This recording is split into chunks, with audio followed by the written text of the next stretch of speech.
name is Dr. Ernestine Foster. I graduated with my doctor's degree in theology in 2019.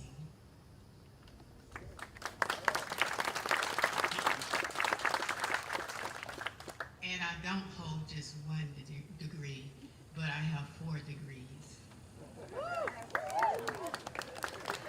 Thank you. Mark,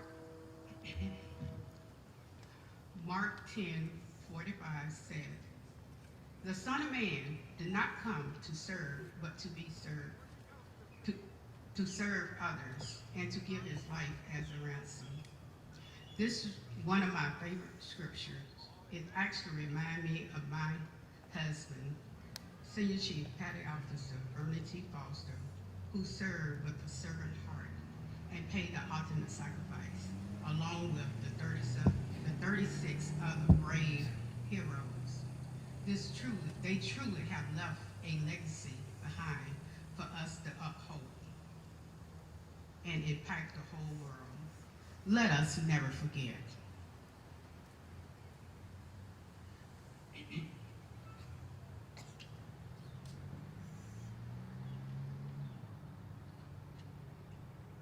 The greatest love of all, when someone lay their life down for a friend and make that ultimate sacrifice.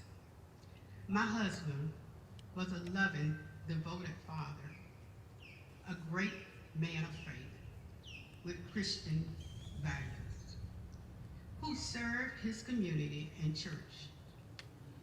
He was a visionary, compassionate leader with a heart of a servant, which impacted and influenced many people's lives. Senior Chief Petty Officer Vernon T. Foster was born in Tallahassee, Florida. He graduated from Garvey High School with honors. In 1971, shortly after that, he went on and attended FAMU University to pursue a major in business and law. He was a politician. He believed in justice and equal rights. His biggest dreams and goals was to become a lawyer and to also be a city mayor and to be an officer in the United States Navy. On April 1st,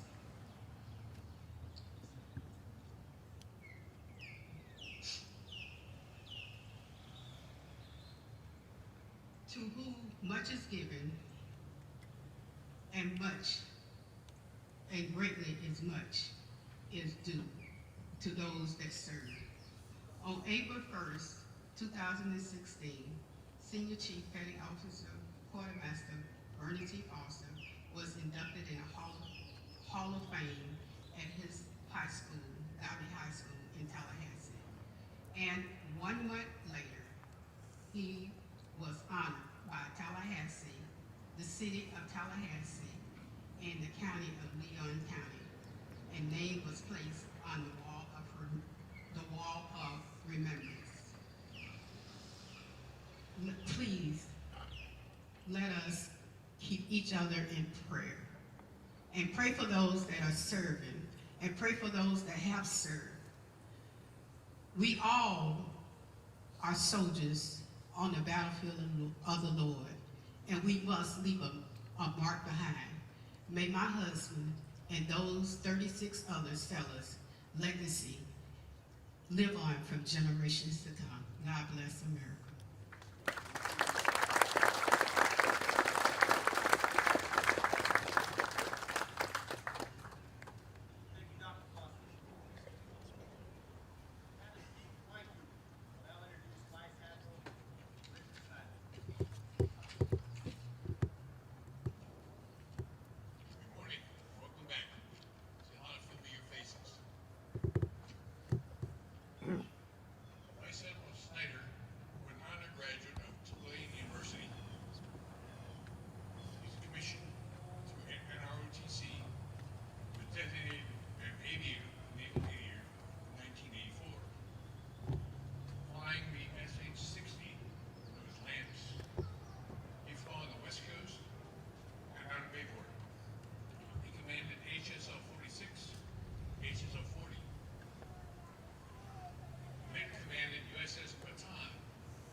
and gentlemen, distinguished guests, shipmates, and family and friends of the heroes who served on USS Stark on that terrible day 36 years ago.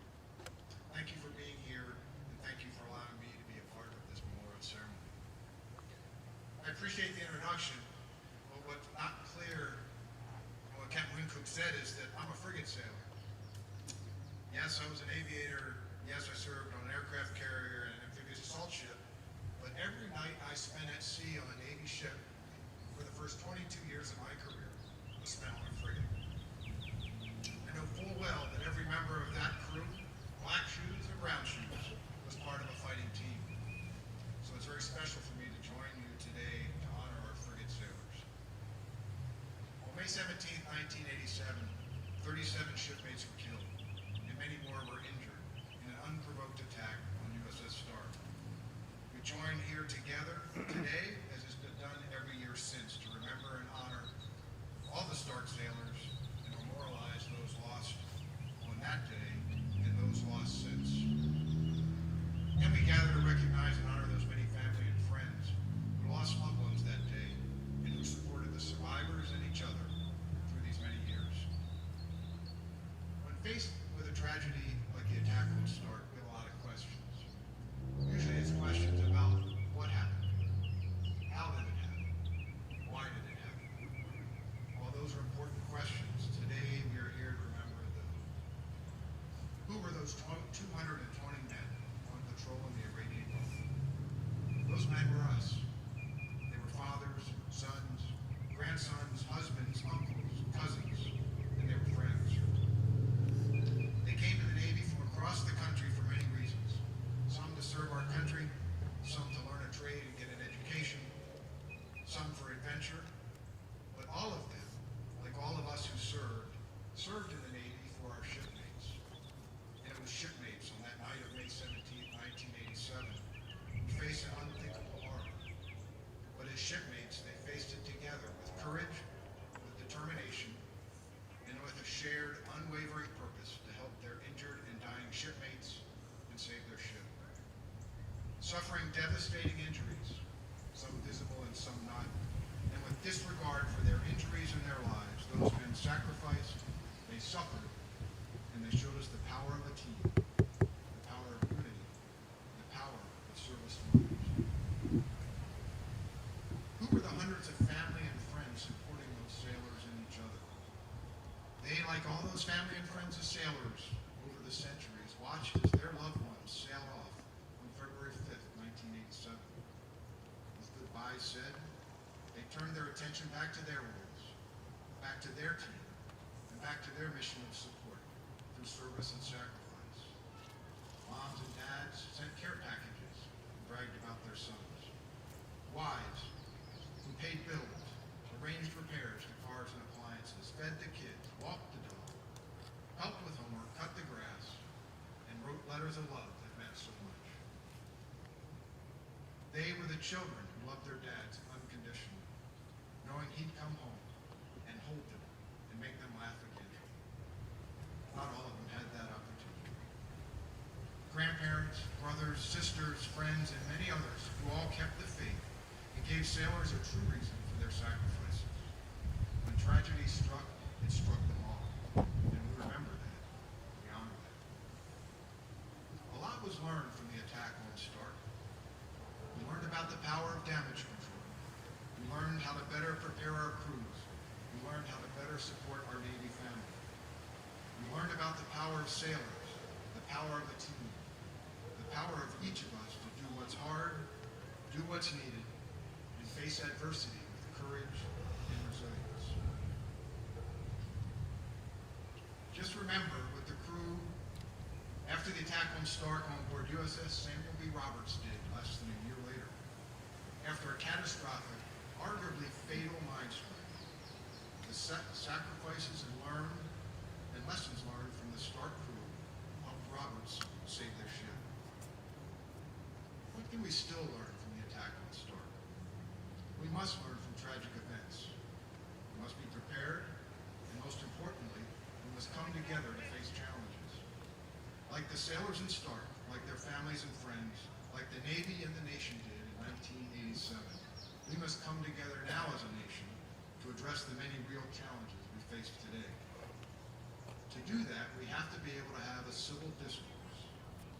A civil discourse where we listen, not shout, where we learn, not lecture. A civil discourse that leaves us more informed and stronger as a nation, not a winner or a loser. Our challenges today are many, and they're difficult, but we've been there before. Like the sailors in Stark, we know that we can face these challenges and prevail, but like them, we must do it together, as one team, as one nation. As I close today, I recall the words President Reagan spoke on May 22nd, 1987, right here at Naval Station Mayfield. And I quote, "When brave men die, it is their deeds, not our words, that are remembered. It is their sacrifice, not our brief recollection, that offers everlasting testimony to their love for others and their love for us." Well, we're human, and today we know such great heartache. So we come to this place to seek the simple assurance of each other and the hope of finding a higher meaning, a greater purpose. Thank you for coming here to remember, to mourn, to honor, and to assure each other that there is a greater meaning and there is a higher purpose for all of us.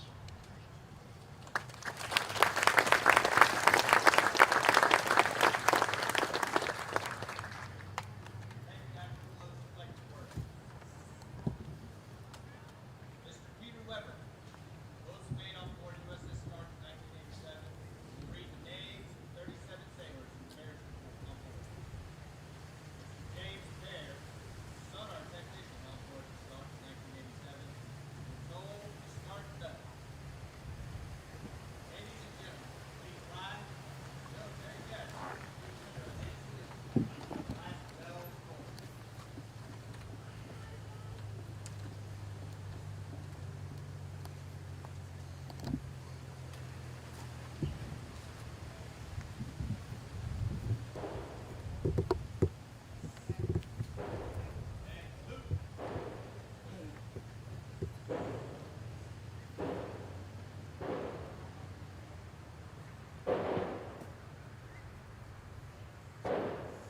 Seaman, door, hold up.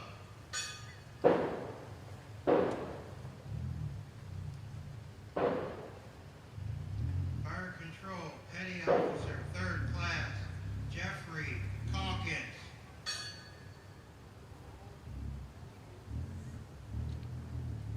Bosun Mate, Petty Officer, 3rd Class, John Saletta, Jr.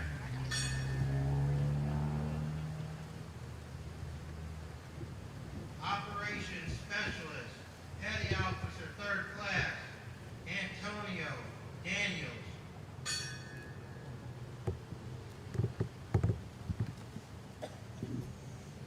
Interior Communications, Petty Officer, 3rd Class, James Dunlap.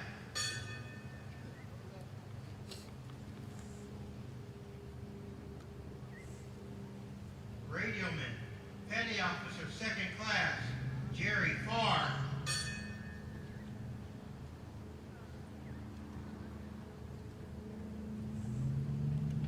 Radioman, Seaman Apprentice, Dexter Brissett.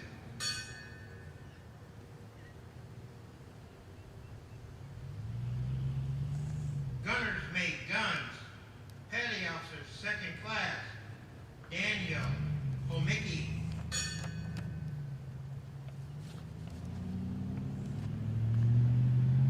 Operations Specialist, Petty Officer, 1st Class, Stephen Kendall.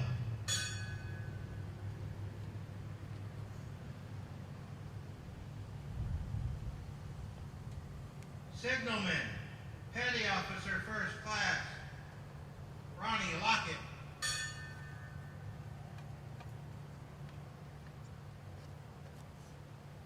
Electronics Warfare, Technician, Petty Officer, 3rd Class, Charles Mueller.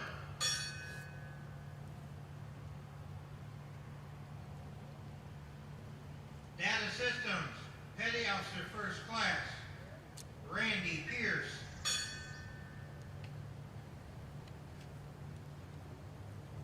Electronics Technician Petty Officer Third Class Kelly Quick.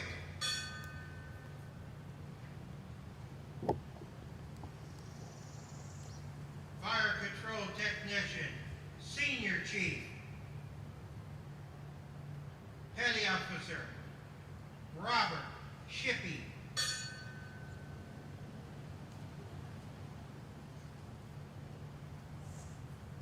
Operations Specialist Petty Officer Third Class Lee Stevens.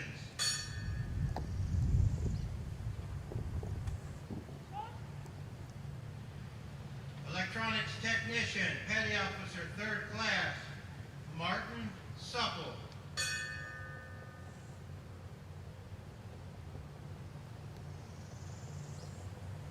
Seaman Vincent Ulmer.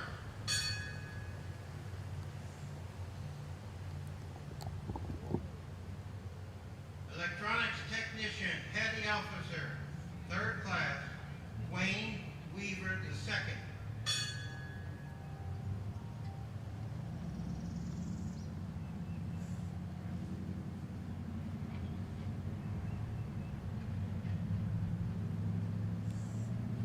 Bosa Mate Petty Officer First Class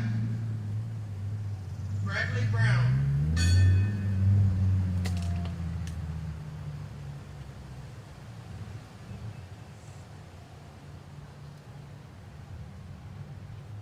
Seaman Mark Cowett.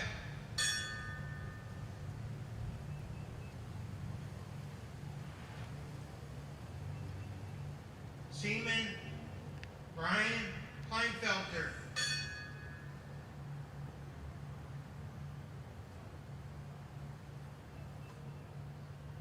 Electronics Technician Petty Officer Second Class Chris DeAngelis.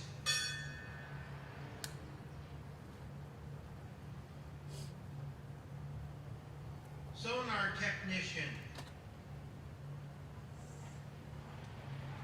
Seaman Stephen Irwin.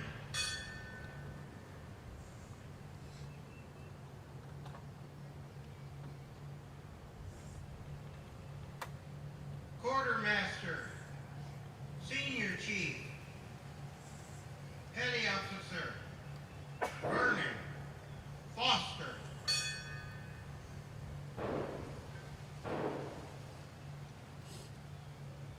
Fire Control Petty Officer Third Class William Hampson.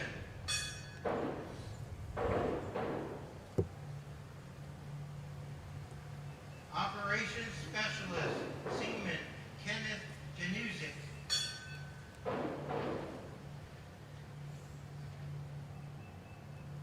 Electrician's Mate Senior Chief Petty Officer Stephen Kaiser.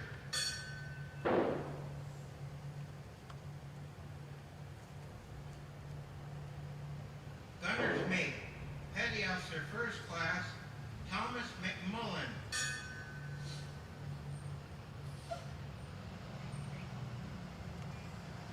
Seaman Apprentice Jeffrey Phelps.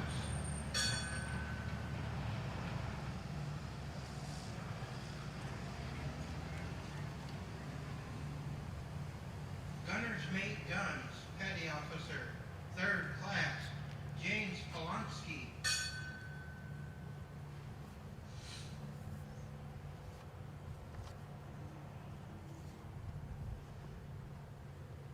Signalman Seaman Earl Riles.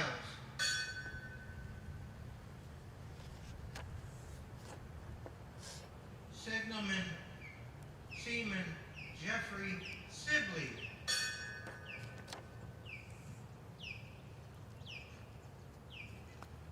Torpedoman Mate Petty Officer Second Class James Stevens.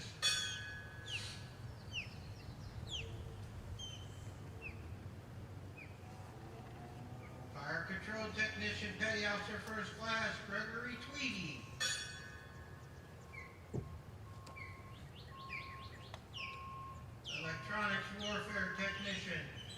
Officer, 3rd Class Joseph Watson.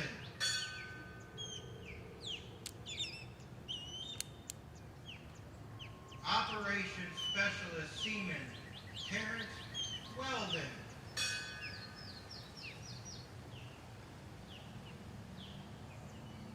Internal Communications Petty Officer, 3rd Class Lloyd Wilson.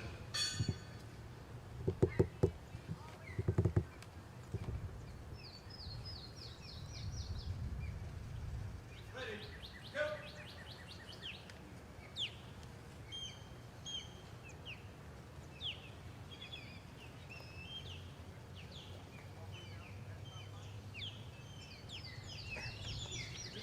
Naval order, Sergeant family members will now be placed on the sergeant board. Wreaths are a visual testament of our respect and appreciation.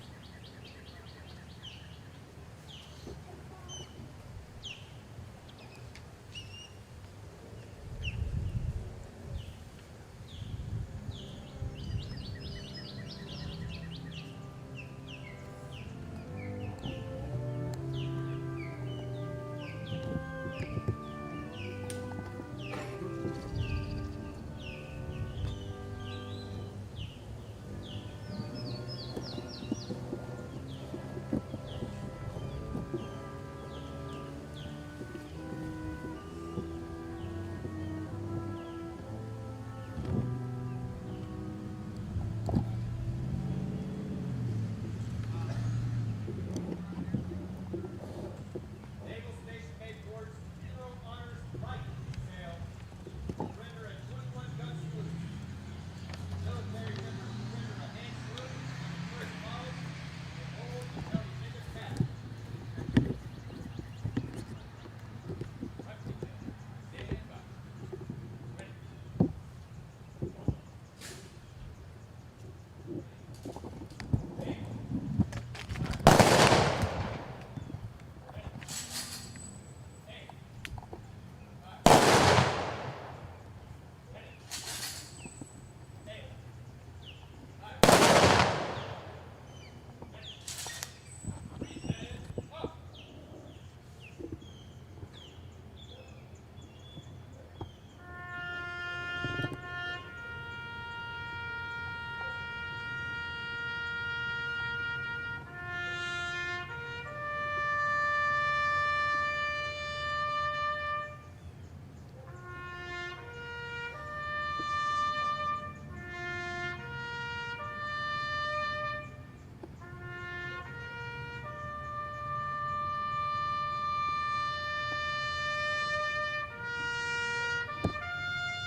Ready, go!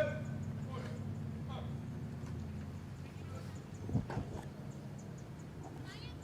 Commander, keep south and tired. Now begin benediction.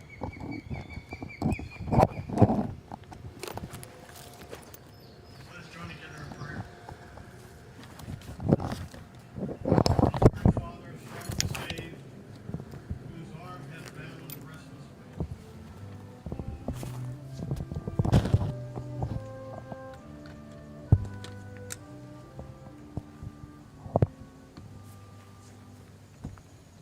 We are glad to hear those comforting words as we pause to give you thanks, O Lord. As we conclude these moments of honoring the officers, crew, and the memory and sacrifice of our 37 fallen shipmates. President Reagan said it best. Ours is a love for fallen countrymen who died so that we, the free people, might live and this great nation endure. Amen.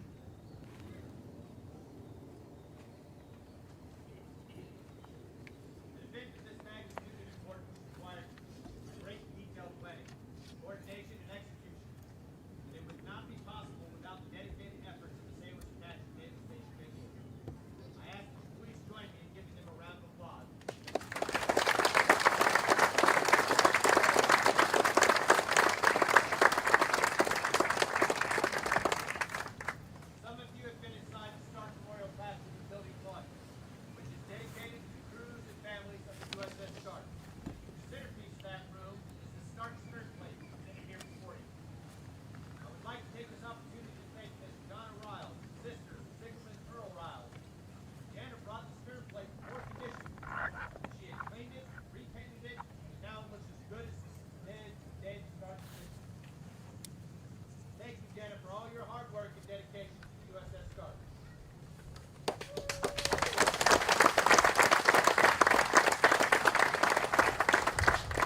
only one I'm at.